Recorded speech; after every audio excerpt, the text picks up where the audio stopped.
Great to be with you again on Locked On Texas Tech on the Locked On Podcast Network. Your team every day, always free and available on YouTube or anywhere you get podcasts. Thanks as always for making us your first listen. Today's episode brought to you by Super Bowl 59. It's almost here, and FanDuel is making the action more exciting than ever. New customers can bet just $5, and if you win, you're going to score $200 in bonus bets. Download the app or head to FanDuel.com to get started with the only Chris Level. I'm Casey Cowan. Chris, great to be back with you, my man, for another special edition. It's the Matador Mob Mailbag. We turn the reins over to you to pick the brain of the only Chris Level. And away we go. We waste no time because we've always got a full bucket, Chris, and probably not surprised by this.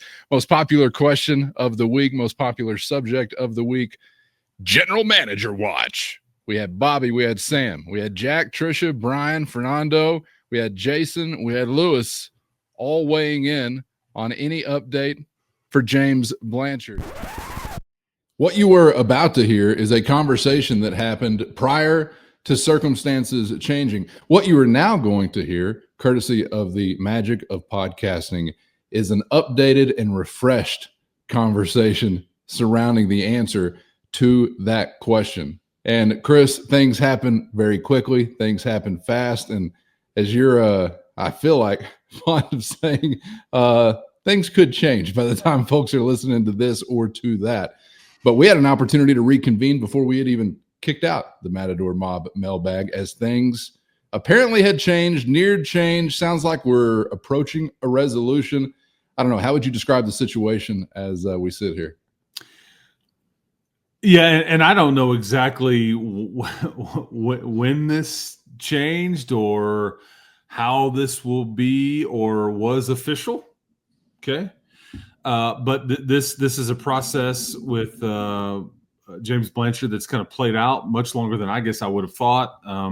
I don't ever know when there was ever going to be a deadline, because it was one of those things where somebody was just going to have to implement one, like, hey, we need to know something, whether, in a couple days, because we need to figure this out, or whether, and I don't know whether that was going to come from Joey in Texas Tech, which I doubted, or what was going to come from Notre Dame, or whether James Blanchard was just going to kind of self-impose, like, man, it's driving me crazy. I've been kind of dangling here trying to figure out what I'm going to do. And I've got to put an end to this. And so I need to decide by such and such time or date or whatever. But it does appear that we've reached a resolution, and we are at the end, and that James Blanchard, bottom line is, I guess you'll just continue business as usual here. I do think James Blanchard is going to stay. That's what all indications are. I don't know exactly how we got there. I don't know if this, and I think it's safe to assume amended contract, or whether that's maybe some more years or another year or some more, but I do believe, no one has told me this, but I do believe that he turned down more years and more money to go to Notre Dame to stay here, if that makes sense. In other words, it was more lucrative elsewhere. But I don't think that's what it was about with him. I think that this thing, I think there's three parts to this. I think he genuinely loves it here. His family genuinely loves it here. Wife and children genuinely love it in Lubbock and West Texas and all that stuff. I think that he genuinely loves working and doing life with a Joey McGuire-led coaching staff. I think that is, he's gotten a situation where Joey lets him do his thing. I think there's a lot of trust there. While everybody may not agree with how you get from A to B, this is what Joey sees fit, sees as the best way to do it. And I think Blanche is interested, and I think that goes a long way with him and their relationship. And then three, while I don't know where this ranks, the job's not done here. I don't know if that is like, man, I got unfinished business here. I don't know, but I think at some level those three things kind of all factor into this deal, and it would have been tricky to kind of if you're Blanche or really, and I'm sure, and I think it was for Zach and the people like Kirk Bryant and all that. They've got their own goals and aspirations in this industry, and this was just a really tricky time to like go willingly, like I'm going to try to pursue those. However, you've just opened up the $250 million facility that I'll get to enjoy and take advantage of if you're working there, which has just happened.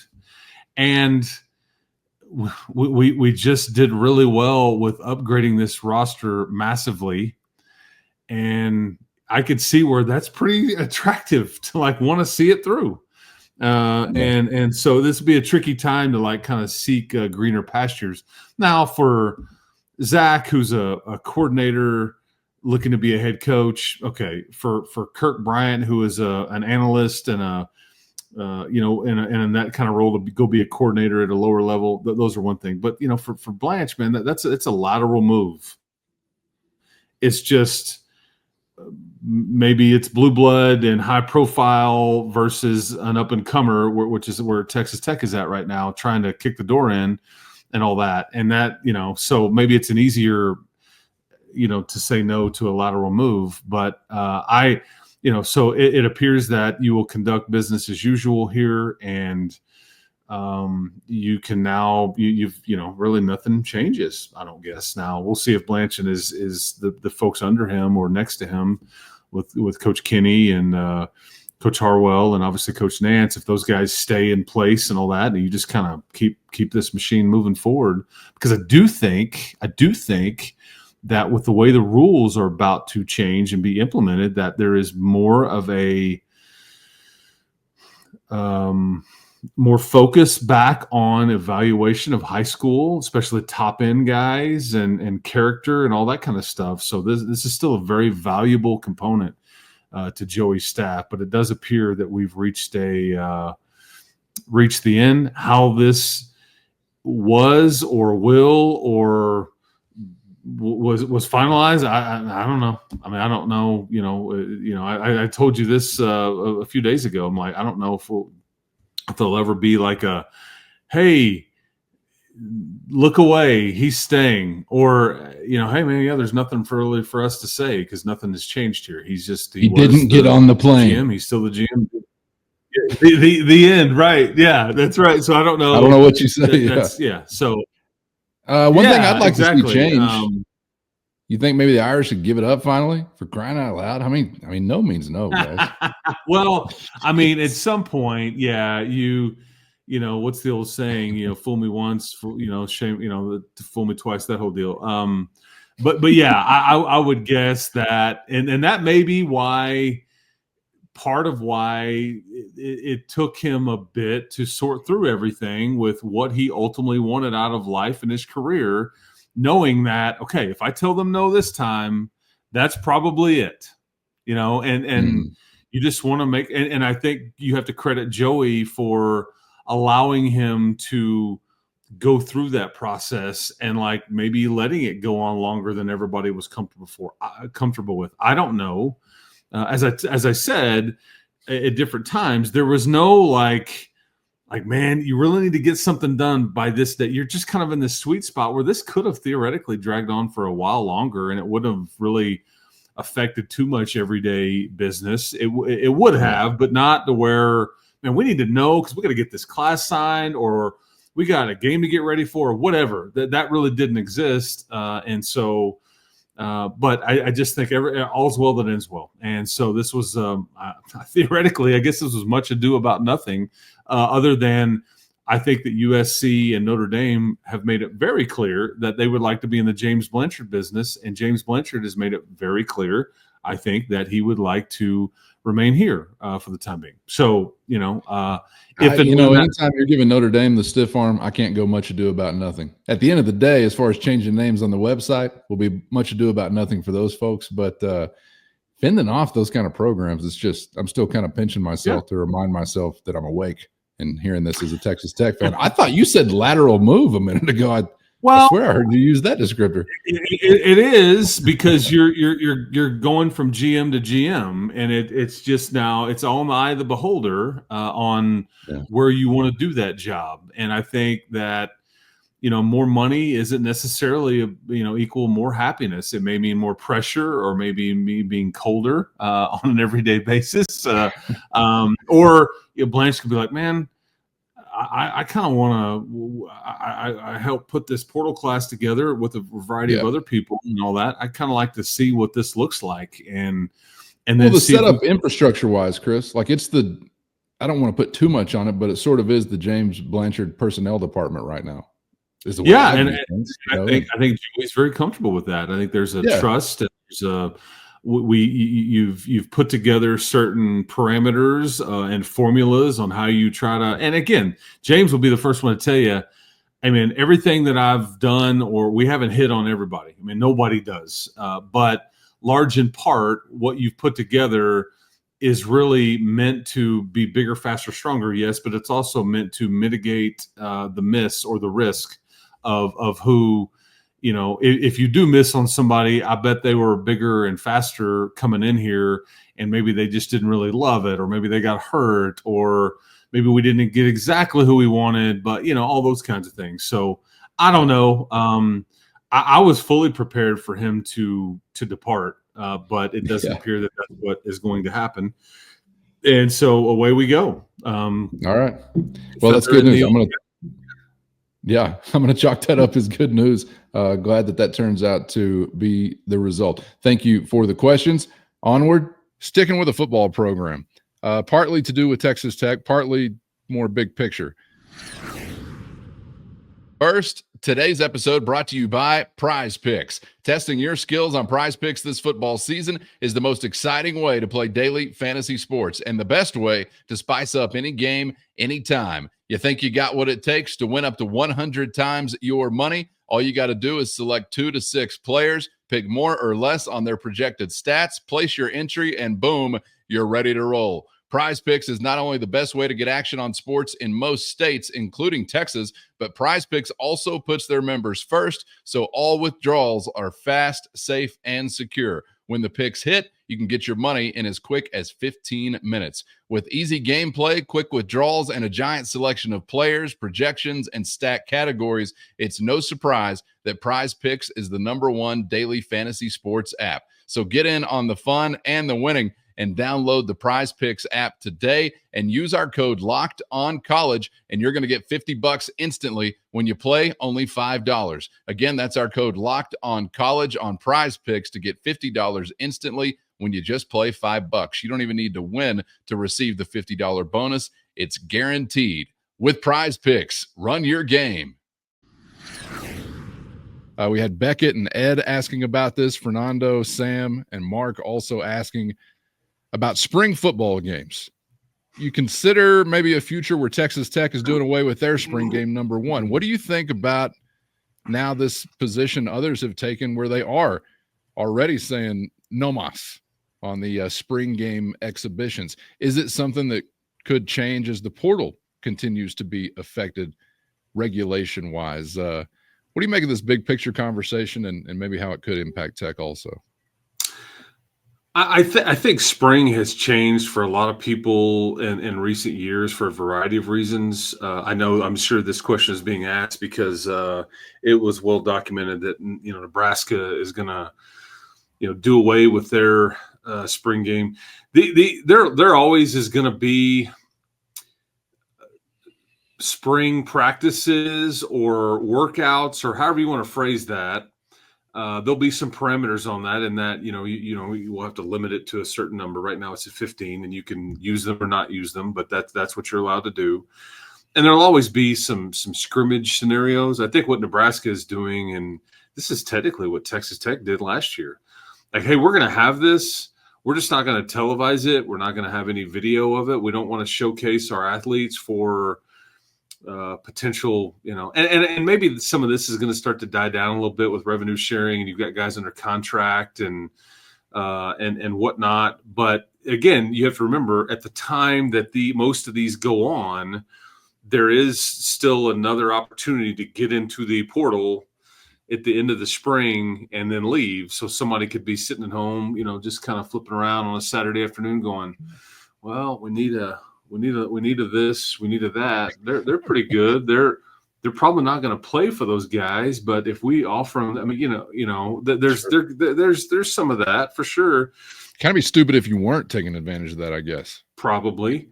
And I guess I don't anticipate any sort of television because me and John Harris have done those games. I've done them with Giovanetti. I've done them, last decade plus when it's televised. Have been a part of a lot of those telecasts. You're talking to a former Texas Tech spring game sideline reporter, so I can say that I was a part of killing this broadcast off.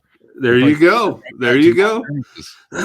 And but again, life is different now with the rules and you're free to move about the cabin and all that. But so I guess what I'm saying is there's a lot of people that think that like the way spring is done right now in general will just kind of go away and it'll be more like NFL, like, hey, man, we're just going to have like OTAs.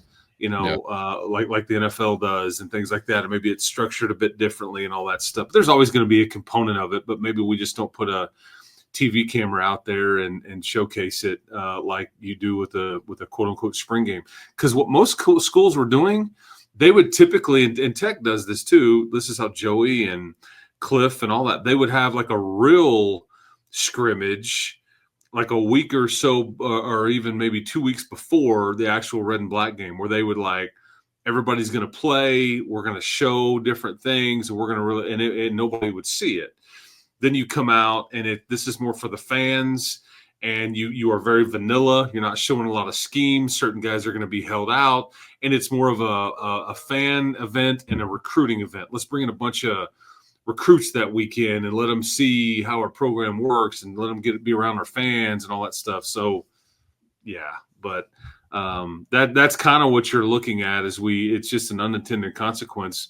And it's the truth in that sometimes you don't have enough healthy linemen or whatever. And I've seen Oklahoma State did a few years ago, like, hey man, we're out. We're not doing it because I don't have enough healthy linemen. I'm not going to jeopardize the ones we do have and put them out there when we really have no depth and so-and-so had surgery or so-and-so hadn't gotten here yet. I mean, there's all those components to it too. Appreciate the question. This one from Bobby, switching gears to Red Raider Hoops. Any word on JT Toppin's health, and is his status in question for Saturday? I personally don't think it's in question unless there was something – abnormal the next day, which I don't think. He seemed to be in, because typically when you tweak an ankle, you can still play in the same game. Okay, you can come back, and which JT did. It wasn't great, and I think he ultimately kind of was phased out into that game, and the game got lopsided enough to where you could kind of not have to put him in harm's way. And thankfully, you have a guy like Federico in there. But I would say that typically it's the day after. That's what you worry about, the swelling and all those things. I saw how he tweaked it, like the video replay of it as the game was happening and everything like that. I think that, and I'm glad that this was you had a Tuesday night game as opposed to a Wednesday night game. If it was a Wednesday night game and you just had Thursday, Friday, and you're playing on Saturday, I'd maybe a little bit more concerned. And again, there's no way to know. Maybe there is an issue. I don't anticipate that though. So but I guess I don't necessarily like my chances if JT is compromised. However, recent example suggests that you can go into the lion's den and eat the lion without him, because that's what happened less than a week ago. So you're a team of many hats. You put on your non-JT Toppin involved hat one night. You put on your Darion Williams is not finishing or whatever this night. And then you got a new hat. Coach just got kicked out 5 minutes into the game hat. Put that one on the other day too. So yeah, variety is the spice of life, and we've had it this year. and I will say, I think there's differences in like, hey man, he's hurt, he's not going to play, as opposed to emotionally ejected and craziness goes on, and let's rally like right now. We found out, right? I mean, there's two different sets of emotions and all kinds of things there. So I want to make that clear too. No doubt. Sticking with Tech Hoops, Sam asks this question. If Chance McMillan was better at putting the ball on the floor, getting to the rim, do you think he'd be more often talked about as a top 10 player in college basketball? And just to add to it, what do you think is kind of missing from his game maybe to make him a more well-rounded player, or maybe someone that is in a different kind of category? Man, I think he absolutely, I mean, maybe he doesn't have the quickest first step compared to some, but he has been getting to the rim quite a bit. I mean, go look at, he got to the cup twice in Houston at the tail end of that game. One going to his left, the other one he kind of pivoted around and got to the basket and kind of with a scoop shot, got to the rim the other night versus Baylor. Maybe you don't see it a ton. I think the beautiful part of his game is he is very well-rounded. You have a lot of those types of guys. Again, I'll continue to shine a light on how good he is defensively as a lockdown defender. And while it's not perfect, there's some pretty good examples where he's just like shut guys or heavily slowed guys down in league play. But, what ultimately hurts him, okay, I do think he's a Swiss Army knife of sorts. Maybe it's because he's not a little longer, bigger. I was thinking about maybe some things he almost couldn't help, like some of the measurables possibly. But I mean, he's an Iron Man. He's playing more minutes than anybody. And if you look up now, he is your leading scorer on the season. He is your leading scorer on the season, close to one of your top rebounders, your best three-point shooter. He doesn't distribute the ball a ton, but I don't think that's what he's asked to do. I mean, when you hear when you hear Grant McCaslin saying.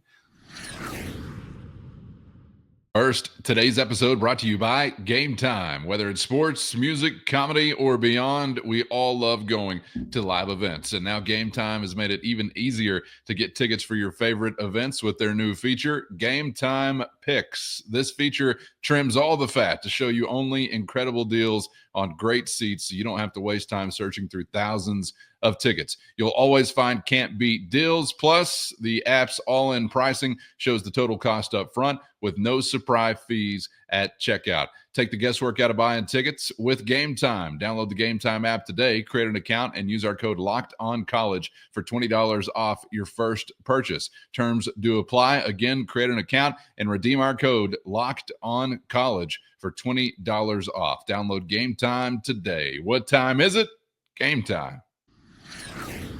When you hear Grant McCaslin saying, I'm almost frustrated when he doesn't shoot it. It's such a weird, it's hard to earn that kind of trust. Hey, when the ball touches his hands, I ain't thinking about him swinging it. That's the last thing I'm thinking. I'm like, pull the trigger. Yeah. and even if it's way outside the arc or it's contested, and I saw Kellen Buffington say something like, because if you've seen the clip of him, from the other night, he just shoots it, and it's like he turns around and he is two steps going the other way and then splash. Yeah. And I think Kellen Buffington always says, like, hey, trust your work. Well, when you work as hard as Chance McMillan does, you can turn the other way. I don't think he was being cocky. He just, I know what it looks like. It was in. I'm going back to get set up on defense. I'll let everybody else celebrate and watch it go through the net, but I'm not. Efficient with his steps, Chris. Exactly. Yes. With his time, Work smarter, not harder. And watch it all the way through the net. Yes. I used to do the exact same thing. Of course, I was. Oh, did you? Well, I was turning away from my shots for a totally different reason. Okay. But I would also turn away. I'd let it go, and I just have to look away. Just go to prayer.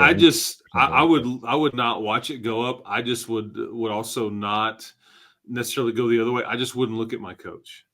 That's what I was like. Okay, not gonna. It's like Southwest Airlines. Go on the other end of the floor, whistling, looking at the ceiling. Yeah, like when you got an empty seat next to you on Southwest Airlines, you're like, nobody better sit next to me. As soon as you make eye contact, hey, how are you doing? Somebody's sitting there, like you're just giving yourself eye up. Contact. So yeah, you just lock it up, man. And so yeah, me and my coach, it's like he had never even knew I could hear it. Yeah. Not happening. Yeah, Chance has got it going on to where he can do some things that we couldn't quite do. And I'll agree with you. I mean, I don't really bristle at Sam asking the question, but No, we've said it several times on this show. I was kind of blown away early on the first few times I saw games where he was really attacking the basket. He's a more physical guy, more competitive guy, I think, when you're talking about rebounding, things like that as well, than you might anticipate. And he's a. I mean, I don't disagree with Sam's premise in that that's not his strength. But I just don't want it to come off like me suggesting that he can't do that, because we've seen recent examples against really good athletes and defenders where he can, and I think he's at his best when there's a sense of urgency. Like, okay, I have to get to the basket. We've got to score. I've got to be the one that does it. And it's like there's a little. It's like kind of like Wes Welker's football speed. He's not very fast. Try to catch him, and you didn't. And that's like Chance McMillan trying to get to the basket. Like, well, he can't do this. He's not this or that. But when he knows he's got to get there, you can't stop it. So. Sure.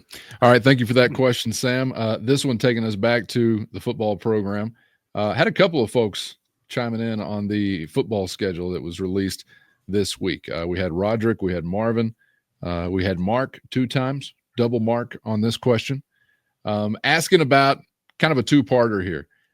Is there a most important or biggest game to you? And do you see a stretch you would identify maybe as the toughest of the season?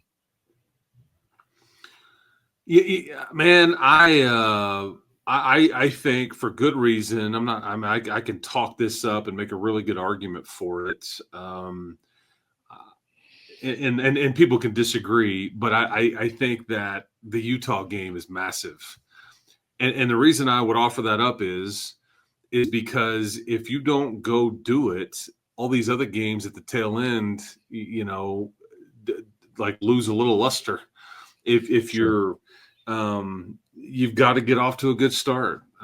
You have to. And I think that Utah will, whether they're the odds-on favorite to win this league or Vegas thinks they have the best odds to win the national championship of anybody in the Big 12, whatever. They still are a team that was coming into this league as recently winning the Pac-12 championship a couple of times. They had an off year. I think that you'd be crazy to think that they will replicate that, but maybe they will. I don't know. But they've got a brand new quarterback who's healthy that ran for 1,100 yards. And, again, you're on the road. It'd just be a bit tricky, but it's the first landmine. But because it's the first one, I think that with a team that's got some street cred to them, I think that's big. Because if you drop it, all of a sudden now you go, we have virtually no margin for error the rest of the way if we want to get to Arlington. And then the other part was like the stretch. Yeah, like a sequence of games back-to-back or 3 weeks, whatever. Well, it's hard to I would say October the 18th through November the 8th. Okay, that's 4 games, but that's going to feature 3 teams that I think have a legit chance to win the conference championship or to get to Arlington. And I think when you're talking about BYU, Kansas State, and Arizona State, and 2 of those are on the road. The BYU and Oklahoma State games are at home, and Oklahoma State, again, that may be the quote unquote easier one, but they've got a new quarterback in Haas Haney that's went to Alito and transferred from TCU. Again, I think you'd be naive if we all sit here and think that they're going to be like they were last year and be very, very bad and rock bottom and all that stuff. Because for all the conversation about favorites and all these tiers and all that, Arizona State was picked dead last. Right. Throw it out the window. Utah was picked first. Oklahoma State was picked first or second. And it was like opposites. So, but I just think that Kansas State has a lot back. BYU has a lot back. Arizona State has a lot back. I would like to think that they will be either contenders or pretty good. But that little stretch right there, the 4 weeks, that's going to decide. Again, if you've maneuvered your way through Utah and Houston and some of these others, that stretch is going to decide whether you're going to Arlington or not. All right, another popular subject this week. Thank you guys for that question. Shout out to Justin and Andrew. Shout out to Cade. And shout out to Leon, all asking as to whether or not Chris Level heard from the Big 12 principal's office this week. And then there was a second part that I think Caden asked also, if Kirby Hocutt heard from the Big 12's office after his quick statement. What's your week been like? Yeah, I think the Big 12 and Texas Tech and everybody have just chosen to kind of move on. How about that? I'll leave it. And in doing so, on the Big 12's part, have probably acknowledged that that's not a shining moment of ours. Yeah, those are my words, not Chris. Okay, got it. Yeah, I'll just leave it there. Yeah. Next question. No, I'm kidding. You got anything else to add there? No, I do not. No. All right. Let me just remind everybody what you said. I'm going to play that clip real quick. No, please don't. Yeah. No reason to dredge up things from our youth. Yeah, that's right. How about this one from Nick? We're talking atmospheres and environment this week, following a great one earlier in the week against the Baylor Bears. Nick asking for the best one you've ever been in, whatever sport, Texas Tech specific. But which one's the best one you've ever been in? Like road? No. Red Raider. Yeah. Oh, well, it's Jones Stadium, something along those lines. It's the Beard coming back game. That was Nick's vote also. It's just you were there. I mean, it's one of the most unique. I mean, if you knew what it was going to be like, and it was like a drug that you could sell, or if you knew what it was going to be like for the people that didn't have a ticket to it, you could have charged 2 or 3 or 4 times if people knew that's what it was going to be like in there. And especially when you knew that you were going to get a good result. It was just one of the most emotionally charged games that anybody could ever be involved with. I mean, it was just the most unique set of circumstances that played out beautifully for the home team. Yep. And yeah, I mean, I think that's one of the easiest answers. Now, I mentioned that Colorado game for football. You can get into like the 08 Texas game. I think the Oklahoma State game the week after that Texas game in 08. I could give you some road venues at different times, but the basketball game with Chris Beard bringing the Texas Longhorns here, and we had the bus issues and right. The night before, and just all the chaos. It's a distant first. How about that? I think you'll get a lot of agreement on that one. Okay, thank you for that question, Nick. This question from Ryan: what is the identity of this basketball team that's separating them from their opponents? He says a lot of these games, the other team is a lot bigger, more athletic, but they just can't keep up with Tech. Why is that? And I've kind of tried to make you define this in a couple different ways, Chris, during the course of this season. So I'm just wondering where you are as we check in again to wrap up another week. I mean, how do you describe what they've been doing? It's just like I think that Grant and his staff deserve a lot of credit for roster construction.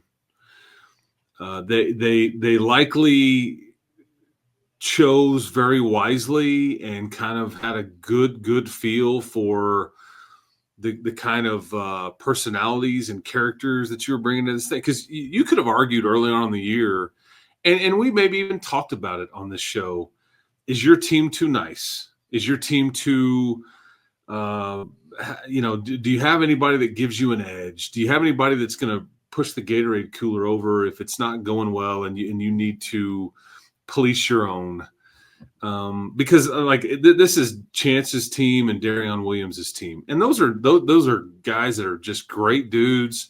They're not out there, with like this hard-nosed edge to them. They just play really hard. They play well. They smile more often than not, and so But I think that the pieces just fit so well together, and you're going to start to see them get more and more credit for that. But ultimately, at the end of the day, where they separate is statistically, they have one of the best defenses from an analytics standpoint, really, since the calendar turned to 2025. Okay, by a lot of metrics. But when you pair that with your ability to score so easily or so well or from so many different ways, that's kind of the identity here. I don't know any other ways to phrase it other than you're kind of a chameleon. Like what gaining, I've just said that repeatedly about the Final Four team. They could play whatever kind of game you wanted to. And I don't know if this team can quite do that per se. And the chapters in this book are still being written. So we really can't. But they could just and that team in 19, it had size. It did, but it had elite roster construction, and the roles were all easily identified and all those things. But it's like whatever kind of game you want to play, we can handle it, and we'll be better at it than you are. Even if this is your identity, you want to run up and down. I mean, you outgunned Kansas that year. And that's typically there. You don't want to let Kansas run and all that. But that's, I don't know if I'm doing a good enough job of explaining, but that's kind of where you're at. But your defense has kind of come along a little bit later than your offense, but that's what ultimately is giving you a bigger margin for error, is because you've got so many guys that can score. You're averaging 81 a game. And you can outscore people or score more easily than other people can, because you have guys that can make tough shots, and that's kind of what's separating this deal. Yeah. Okay. Thank you for that question. This one, and another popular subject, but I thought it could be filed on the back burner for the most part, Chris. But we had Jackson, Spencer, Lee, and Brent asking about one Micah Hudson. And I'm going to borrow the words of Brent, because he puts it this way. Anything to update on Micah Hudson, or do we just need to quit asking for a while? It's hard not to wonder. We apologize. No, I get it. I get it. I would say this. I don't even think that there's a couple of fundamental things that have to happen. And unless I've just missed it, which I don't think I have, I don't think he has a release from A&M, and I don't think he's even in the portal yet, or hasn't gotten in the portal. A couple of things which would need to take place. But like I told you, when we last discussed, I think that the popular notion is that nothing's going to happen this spring. It'll be late spring or early summer when this gets resurfaced, whether it's here or elsewhere. That's where you'll hear Micah's name mentioned again. And what does he do over the next 2 to 4 months? I'm not real sure. Is he still in classes at A&M? I've been told he's unenrolled there. So I really don't know. I just know it's kind of like, for right now, stand down, now. Yeah. If anything, there is new, but, and at some point it'll come to light, like at the end of the spring, whenever people start planning for after the semester and all those things. And again, whether that's here or elsewhere, I think that the popular choice of is he going to do this, or this? I think it's sit out the semester and then go at it somewhere else or here. So. All right. Well, thank you for that question. And don't apologize for wondering. We're glad you're wondering out there. You wondering is what makes this all possible on a variety of subjects. So go ahead, please, by all means, continue to wonder. And thank you for that question. Next question coming from Caden, who asks how worried we should be about other programs coming and calling for Grant McCaslin and what his future could look like. But to hear that answer, you're going to need to be a Matador Mob insider. So hit the show notes, find a link to a free 14-day trial, or hit the QR code, and you'll get access to one-on-one direct text from Chris and myself straight to your phone. So for those on the outside, this is where we're going to leave you for the week. Make sure you're subscribed on YouTube or anywhere you get podcasts so you don't miss a thing, and become a Matador Mobster today for less than a cup of coffee a month, so you get the full Mailbag experience next time around. Hope you all have a great weekend. Chris, thanks for all the time and insights on your part this week. We're going to reconvene to get ready for tip-off from Tucson, so we'll see you for that one before we get down to business late night, Saturday night, my man. Safe travels, and thanks for the time as always. Appreciate it. Sounds good. Guns up. That's right. Guns up to everybody out there. Hope it's been a great week and you have a great weekend, and will join us on the other side to process whatever we see Saturday night right back here for the next round on Locked On Texas Tech.